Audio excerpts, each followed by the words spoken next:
ನಾಳೆ ಡೆಲ್ಲಿಯ ರಾಮಲೀಲಾ ಮೈದಾನದಲ್ಲಿ ವೋಟ್ ಚೋರಿ ವಿಚಾರಕ್ಕೆ ಸಂಬಂಧಪಟ್ಟಂತೆ ಬೃಹತ್ ಸಮಾವೇಶ ನಡೆಯೋದು ಹೌದು. ಬಟ್ ಇಲ್ಲಿಗೆ ಕರ್ನಾಟಕ ರಾಜ್ಯದ ಮುಖ್ಯಮಂತ್ರಿಗಳು ಮತ್ತು ಉಪಮುಖ್ಯಮಂತ್ರಿಗಳು ಭೇಟಿಯನ್ನು ಕೊಡ್ತಿದ್ದಾರೆ.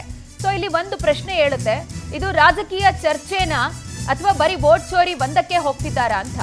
ಬಿಕಾಸ್ ನಾಳೆ ಸಂಜೆ ರಾಹುಲ್ ಗಾಂಧಿ ಅವರ ಭೇಟಿಗೆ ಮುಖ್ಯಮಂತ್ರಿಗಳು ಸಮಯವನ್ನ ಕೇಳಿದ್ದಾರೆ. ರಾಹುಲ್ ಗಾಂಧಿ ಜೊತೆಯಲ್ಲಿ ಚರ್ಚೆ ಮಾಡಿ ಸಂಪುಟ ಪುನಾರಚನೆಗೆ ಈಗ ಆಲ್ರೆಡಿ ಬೇಡಿಕೆ ಸಲ್ಲಿಸಲಾಗಿದ್ದು, ಸಂಪುಟ ಪುನಾರಚನೆಗೆ ರಾಹುಲ್ ಗಾಂಧಿ ಅವರ ಕಡೆಯಿಂದ ಗ್ರೀನ್ ಸಿಗ್ನಲ್ ಕೂಡ ಸಿಕ್ಕಿದೆ. ಬಟ್ ಖರ್ಗೆ ತಡೆ ಕೊಟ್ಟಿದ್ರಿಂದ ಇದೀಗ ಮತ್ತೊಮ್ಮೆ ಡಿಮ್ಯಾಂಡ್ ಅನ್ನ ಇಡೋದಕ್ಕೆ ಮುಖ್ಯಮಂತ್ರಿಗಳು ಮುಂದಾಗ್ತಾ ಇದ್ದಾರೆ. ವೋಟ್ ಚೋರಿ ಅಭಿಯಾನದ ಭಾಗವಾಗಿ ಡೆಲ್ಲಿಗೆ ತೆರಳುವಂತಹ ರಾಜಕೀಯ ನಾಯಕರು, ಮೋಸ್ಟ್ ಇಂಪಾರ್ಟೆಂಟ್ಲಿ ಸಿಎಂ ಮತ್ತು ಡಿಸಿಎಂ, ರಾಜ್ಯ ರಾಜಕಾರಣದಲ್ಲಿ ಜ್ವಲಂತವಾಗಿರುವಂತಹ ಕುರ್ಚಿ ಬದಲಾವಣೆ, ಅಧಿಕಾರ ಹಂಚಿಕೆ ವಿಚಾರಕ್ಕೆ ಸಂಬಂಧಪಟ್ಟಂತೆ ಕೂಡ ಚರ್ಚೆ ಮಾಡುವಂತಹ ಸಾಧ್ಯತೆಗಳು ಕಂಡು ಬರ್ತಾ ಇದೆ. ಪರ್ಸನಲಿ ಭೇಟಿ ಆಗಬೇಕು ಅಂತ ಹೇಳಿ ಮುಖ್ಯಮಂತ್ರಿಗಳು ಒಂದು ಬೇಡಿಕೆಯನ್ನ ಇಟ್ಟಿದ್ದಾರೆ. ಸೊ ಇದು ಬರೀ ವೋಟ್ ಚೋರಿ ಅಭಿಯಾನವ ಅಥವಾ ರಾಜ್ಯ ರಾಜಕಾರಣಕ್ಕೂ ಇಲ್ಲೇನಾದ್ರೂ ಒಂದಷ್ಟು ಡೆವಲಪ್ಮೆಂಟ್ ಸಿಗುವಂತ ಸಾಧ್ಯತೆ ಇದೆಯಾ ಅನ್ನೋದು ಪ್ರಶ್ನೆ. ಈ ಬಗ್ಗೆ ಹೆಚ್ಚಿನ ಡೀಟೇಲ್ಸ್ ಕೊಡ್ತಾರೆ ನಮ್ಮ ಪ್ರತಿನಿಧಿ ರೂಪೇಶ್, ನಮ್ಮೊಂದಿಗೆ ಲೈವ್ ನಲ್ಲಿ ಜಾಯಿನ್ ಆಗ್ತಾ ಇದ್ದಾರೆ. ರೂಪೇಶ್, ನಾಳೆ ಇಬ್ಬರೂ ನಾಯಕರು ವೋಟ್ ಚೋರಿ ಅಭಿಯಾನದ ಭಾಗವಾಗಿ ಡೆಲ್ಲಿಗೆ ಹೋಗ್ತಾ ಇದ್ದಾರೆ. ಬಟ್ ಕರ್ನಾಟಕ ರಾಜ್ಯ ರಾಜಕಾರಣದ ಜ್ವಲಂತ ಸಮಸ್ಯೆ ಆಗಿರುವಂತಹ ಕುರ್ಚಿ ಫೈಟು ಇಲ್ಲೂ ಚರ್ಚೆ ಆಗುವ ನಿರೀಕ್ಷೆ ಇದೆಯಾ? ಅಂಡ್ ಸಂಪುಟ ಪುನಾರಚನೆ ವಿಚಾರಕ್ಕೆ ಸಂಬಂಧಪಟ್ಟಂತೆ ಏನೆಲ್ಲ ಬೆಳವಣಿಗೆ ಆಗಬಹುದು?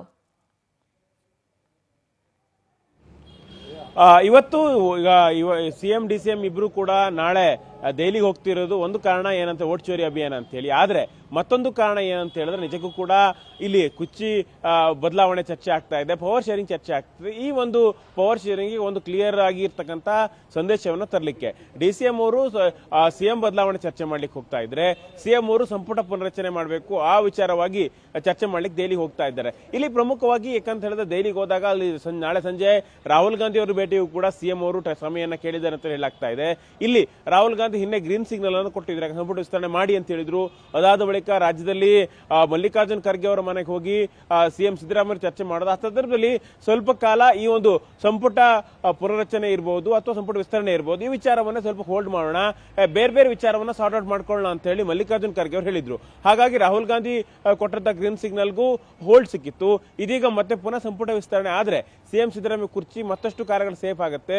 ಈ ತಂತ್ರಗಾರಿಕೆಯನ್ನ ಸಿಎಂ ಸಿದ್ದರಾಮಯ್ಯ ಮಾಡ್ತಾ ಇದ್ದಾರೆ. ಇದರ ಭಾಗವಾಗಿ ಈಗ ದೆಹಲಿಗೆ ಹೋಗ್ತಾ ಇದ್ದಾರೆ. ಎಲ್ಲಿ ವೋಟ್ ಚೋರಿ ಅಭಿಯಾನ ಮುಗಿದ ಬಳಿಕವಾಗಿ ಚರ್ಚೆಯನ್ನ ಮಾಡಲಿಕ್ಕೆ ಸಿಎಂ ಸಿದ್ದರಾಮಯ್ಯ ನಿರ್ಧಾರ ಮಾಡ್ಕೊಂಡಿದ್ದಾರೆ. ಆದ್ರೆ ಡಿ ಕೆ ಶಿವಕುಮಾರ್ ತಮ್ಮದೇ ಆಗಿರತಕ್ಕಂಥ ತಂತ್ರಗಾರಿಕೆಯನ್ನು ಮಾಡ್ತಿದ್ದಾರೆ. ಯಾಕಂತ ಹೇಳಿ ಸಿಎಂ ಬದಲಾವಣೆ ಚರ್ಚೆಗಳಾಗ್ತಾ ಇದೆ. ಹೀಗಾಗಿ ಕೊಟ್ಟ ಮಾತನ್ನು ಉಳಿಸ್ಕೊಳ್ಬೇಕು ಅಂತ ಹೇಳಿ ಸಾಕಷ್ಟು ಒತ್ತಾಯಗಳು ಕೇಳಿ ಬರ್ತಾ ಇದೆ. ಹೀಗಾಗಿ ಈ ಒಂದು ಹಿಂದೆ ಕೊಟ್ಟಂತ ಮಾತನ್ನ ಫುಲ್ಫಿಲ್ ಮಾಡಬೇಕು ಅಂತ ಹೇಳಿ ಈಗ ಹೈಕಮಾಂಡ್ ನಾಯಕರನ್ನ ಭೇಟಿಯಾಗಲಿಕ್ಕೆ ಇಲ್ಲಿಗ ಡಿ ಕೆ ಶಿವಕುಮಾರ್ ಕೂಡ ನಿರ್ಧಾರ ಮಾಡಿದ್ದಾರೆ. ಹೀಗಾಗಿ ಏನಾಗುತ್ತೆ ಯಾಕಂತ ಹೈಕಮಾಂಡ್ ಗ್ರೀನ್ ಸಿಗ್ನಲ್ ಕೊಡುತ್ತಾ ಅಥವಾ ಮತ್ತೆ ಪುನಃ ಈ ವಿಚಾರವನ್ನು ಹೋಲ್ಡ್ ಅಲ್ಲಿ ಇಡುತ್ತಾ, ಮತ್ತೆ ಯಾಕಂತ ಹೇಳಿದ್ರೆ ಈಗ ಮತ್ತೆ ಈ ಒಂದು ಸದನ ಮುಗಿದ ಬಳಿಕವಾಗಿ, ಅಧಿವೇಶನ ಮುಗಿದ ಬಳಿಕವಾಗಿ ದೆಹಲಿಗೆ ಬನ್ನಿ ಅಂತದ್ದು ಹೇಳುತ್ತಾ ಅನ್ನೋದನ್ನ ನೋಡ್ಬೇಕಾಗುತ್ತೆ ಇಲ್ಲಿಗ ಪ್ರಜ್ವಲ. ಫೈನ್ ರೂಪೇಶ್, ಥ್ಯಾಂಕ್ ಯು ತಮ್ಮೆಲ್ಲ ಡೀಟೇಲ್ಸ್ಗೆ.